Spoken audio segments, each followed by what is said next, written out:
여러분 안녕하십니까. 독야청청 박이선 인사드립니다. 오늘 하루 잘 보내셨는지요? 저녁에 여러분들과 만나뵙게 되어서 반갑습니다. 제가 세 번의 영상을 통해서 12.12 사태에 대해서 쭉 말씀을 드리고 있는데, 제가 썸네일에 이렇게 써놨거든요. 자칭 군사 전문가 독야청청 이렇게 써놨는데, 군사 전문가라고 하더니 뭐 자칭입니다. 들어와 봤더니 밀리터리 관련 내용은 별로 없고, 뭐 딱딱하고 지루한 그런 12.12 사태에 대해서만 이야기를 하느냐, 그렇게 바라보는 시가 있는 것 같아서 오늘은 밀리터리에 대해서 말씀을 좀 드리도록 하겠습니다. 저는 현재 우리나라 밀리터리계를 좀 걱정스럽게 바라보고 있는 입장입니다. 왜냐하면 과거 2000년대 초반 밀리터리계는 유튜브라는 이런 방송이 없었기 때문에 주로 밀리터리 그 사이트에 접속을 해서 자신의 아이디를 걸고 주제를 발제하고 또 거기에 대해서 댓글을 달아서 토론하는 그런 형태로 이루어졌습니다. 그래서 제가 발제를 했을 때 뭐 중학생, 고등학생들도 거기에 댓글을 달기도 하고, 심지어 초등학생도 댓글을 달았던 것으로 기억합니다. 독야청청 또는 독야, 당신은 틀렸다, 그렇지 않다, 이러한 자신의 주장을 뒷받침하기 위해서 밀리터리 자료를 찾고 공부를 하고, 뭐 해외 사이트까지 뒤지기도 하고 그랬죠. 뭐 네이버 테크놀로지, 에어포스 테크놀로지, 아미 테크놀로지, 이런 해외 사이트를 막 뒤지면서 자료를 찾아서 반박을 하고 그랬어요. 그리고 심지어 제가 어떤 경우가 있었냐면, 누군가 제가 발제를 한 글에 대해서 댓글을 달아서 신랄한 비판을 하게 되면 저는 잠이 안 와요. 이렇게 자려고 누웠다가도 누가 어떤 놈이 어떻게 댓글을 달았을까 궁금해가지고 잠이 안 오는 거예요. 놈이라 그래서 죄송합니다. 그냥 우스갯소리를 한 겁니다. 그렇게 쭉 하면서 밀리터리계가 성장을 했고, 일명 밀리터리 매니아들이 자라왔는데, 지금 제가 보기에 밀리터리 매니아 전문가 집단도 좀 고령화되는 것이 아닌가, 그런 생각이 듭니다. 자라나는 세대가 없어요. 왜냐하면 토론의 장이 없기 때문에. 시대가 변해서 그렇습니다. 유튜브라는 것은 이 방송을 통해서 단방향으로 자신의 주장, 지식을 전해줄 뿐이지 거기에 대해서 토론이 이루어지기는 어렵습니다.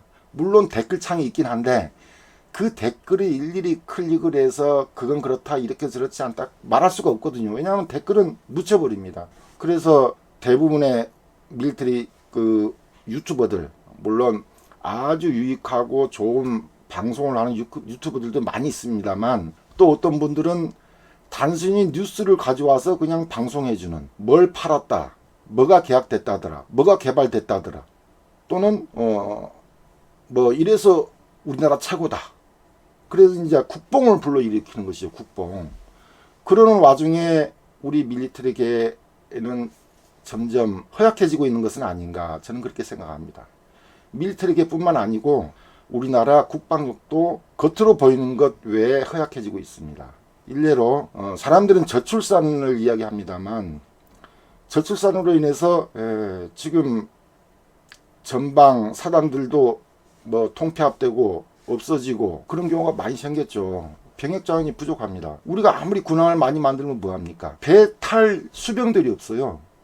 그래서 다른 배에서 인원을 빼다가 또 배 한 척 태울 사람을 채우고 이렇게 하고 있습니다. 공군도 마찬가지입니다. 육해공군 어느 한 곳 이 병역 자원 부족에서 자유로운 곳은 없습니다.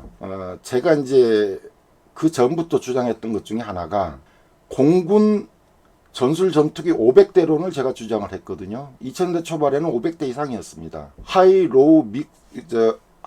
미디엄, 로우급, 이것을 적절하게 조화해서 최소한 우리 공군이 지상지원 CAS를 한다든가, 핵심시설을 타격한다든가, 초계 비행을 한다든가, 이렇게 하기 위해서는 최소 500대 정도는 있어야 되겠다, 저는 그렇게 주장을 했습니다.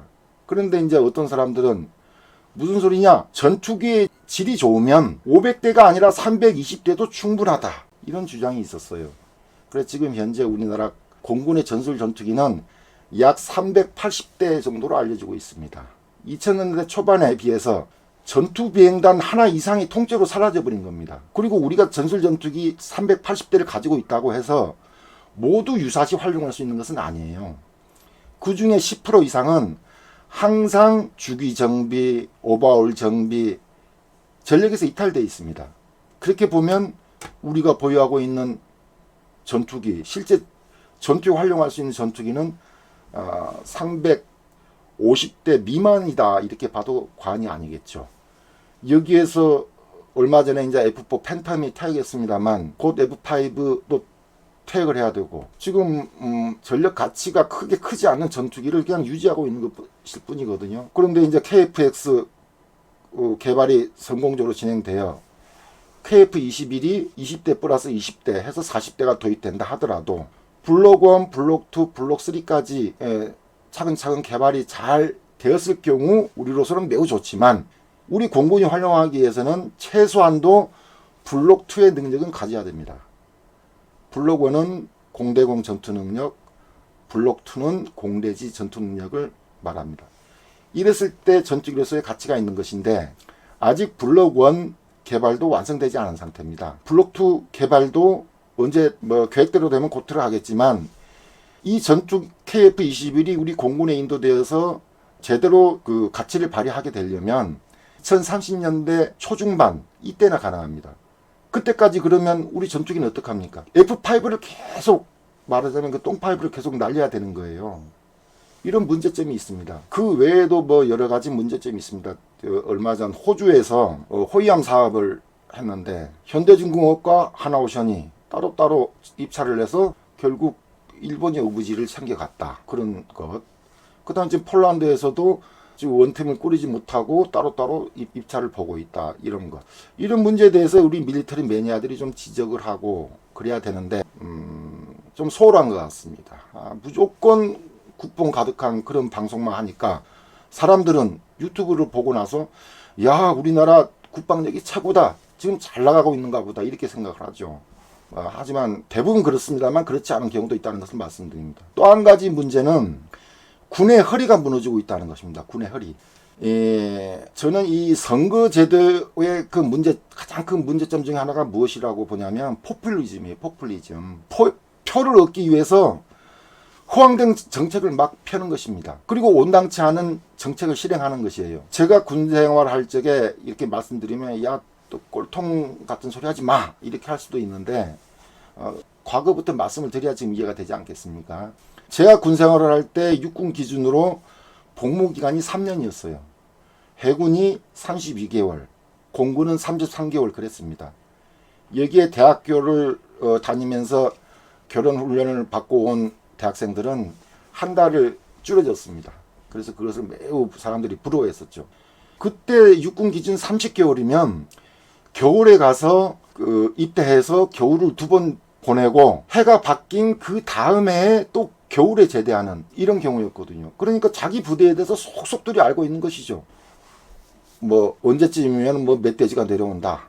언제쯤이면 고라니가 와서 짬밥을 오니까 준비를 하자. 이렇게 속속들이 알고 있는데 그것이 28개월, 26개월, 24개월 점점 줄더니 지금 18개월까지 내려왔습니다.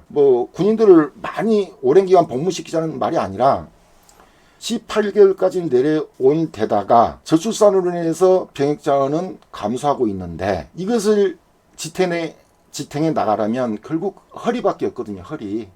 초급 장교 그리고 부사관 이 사람들이 군의 허리를 감당하고 있다고 해도 과언이 아닌데 지금 초급 장교와 부사관들 이탈률이 굉장히 심각합니다. 군에 있는 사람들은 그냥 장기 지원을 안고 전역해버려요. 사명감을 느낄 수도 없고 메리트가 없어졌습니다. 포퓰리즘으로 계속 장병들 월급을 올려주다 보니 그 월급이 이제 초임 하사관, 그 다음에 유관 장교, 특미까지 치고 올라왔어요. 적게 주자는 말이 아닙니다. 장병들 월급을 올려준 만큼 우리 부사관이나 초급 장교들 수당, 급여를 올려줬어야 될 거 아닙니까? 왜 그것은 가만히 놔두고 그 사람들이 상대적인 박탈감을 느끼고 보람을 느끼지 못해서 제대하게 만드는 그런 정책을 쓰는가? 저는 참 답답하게 그지없어요. 이런 마당에 또 어떤 정치인이 이런 말을 합니다. 수십만 명의 젊은이를 병영에 가두어두는 것이 과연 옳은가? 저는 그런 것을 보면 대통령이 되면 국군 통수권자로서 우리 안보를 책임져야 되고 국민들의 생명과 재산을 보호해야 될 텐데 저렇게 안보에 무감각한 개념 없는 말을 하는 것이 과연 옳은가? 저는 참 심각한 문제점을 느끼고 있습니다. 이렇듯 우리 밀리터리계의 안보, 국방 여러 가지를 살펴보면 걱정되는 부분이 한두 가지가 아니에요. 그런데 지금 밀리터리계는 젊은 세대들을 교육시킬 만한 그런 공론의 장이 없고 이 유튜브를 통해서 단방향 방송만 계속하다 보니 그것이 옳은 정보인지 뭐 틀린 정보인지 토론의 장이 마련되지 않고 있다는 그런 참 안타까운 제가 마음을 가지고 있습니다. 아마 기억하실지 모르겠습니다만은 제가 과거에 장룡식 또 뭐 짬뿌롬, 전차 스노클링 이런 소리를 했었어요. 그것이 뭐 그때는 많이 비판도 받고 그랬습니다만 또 거기서 자연스럽게 토론이 됐던 것이거든요. 초등학생이 독야청청 아저씨는 틀렸어요. 제 생각은 이렇습니다. 그걸 말하면서 자기가 공부를 해나갈 수 있었던 것이죠. 그래서 장륜식이 지금은 K808, K806 배틀택시 지금 장갑차에 다 적용되고 있지 않습니까? 그렇게 해서 좀 수출도 되고 있고 그 다음에 전차 스노클링 우리나라는 하천과 강이 많기 때문에 공병대가 와서 부기를 설치하기 전에 강을 도와야 할 경우도 있다. 그래서 스노클링이 필요하다. 러시아 전차들은 다 스노클링을 하고 있더라. 그래서 우리가 K2 전차는 그 장비를 도입했습니다. 물론 이제 저기 불금사 뭐 그 차관을 받아오면서 T86 전차를 보고 적용한 그런 것도 있지만 결국 우리는 도입을 했어요. 그 다음에 뭐 짬뿌롬 요즘 보니까 가끔 K2 전차도 국민들을 상태로 이게 홍보할 때 보면 또 점프를 하더라고요. 그것은 안에 타고 있는 전차 병들은 죽을 맛이겠지만 국민들이 볼 적에는 야 우리 전차 최고다. 저렇게도 고장이 안 나네. 튼튼하구나. 이렇게 생각할 수 있잖아요. 짬뿌는 내구성을 말씀드렸던 것입니다. 내구성. 일본 육상자위대 그 90식 전차가 있습니다. 이 전차가 후지산에 있는 부사 화력 시험장에서 국민들을 상대로 시범을 보이다가 그 커브를 도는데 궤도가 이탈돼 버렸어요. 그런 어이없는 일이 벌어졌었습니다. 거기에 비해서 우리 K2 전차는 상당히 튼튼하게 만들어진 것 같아서 다행스럽게 생각합니다. 아무튼 이런저런 이야기를 우리가 토론하게 되면 그 토론의 장에 우리 국방 관계자들도 참여할 수 있고 또 방위산업체에 근무하는 사람들도 참여할 수 있고 또 보안이 지켜지는 범위 내에서 좋은 쪽으로 반영이 되어 갈 수도 있는 것입니다. 또 해외 동향도 우리가 열심히 연구를 해서 또 알려주고 그러면은 우리 국방력, 방위산업에 도움이 되는 것이죠. 그런데 우리 밀리터리계는 지금 그런 공론의 장이 없어진 것에 대해서 좀 아쉬운 생각이 들고 어떻게든 이 젊은 밀리터리 매니아들을 양성하기 위해서 그런 그 시스템이 좀 필요하지 않는가 저는 그렇게 생각을 합니다. 오늘 밀리터리에 관한 이야기는 이렇게 말도 안 되는 몇 가지로 말씀을 드렸습니다. 여러분 즐거운 저녁 되시기 바랍니다. 감사합니다.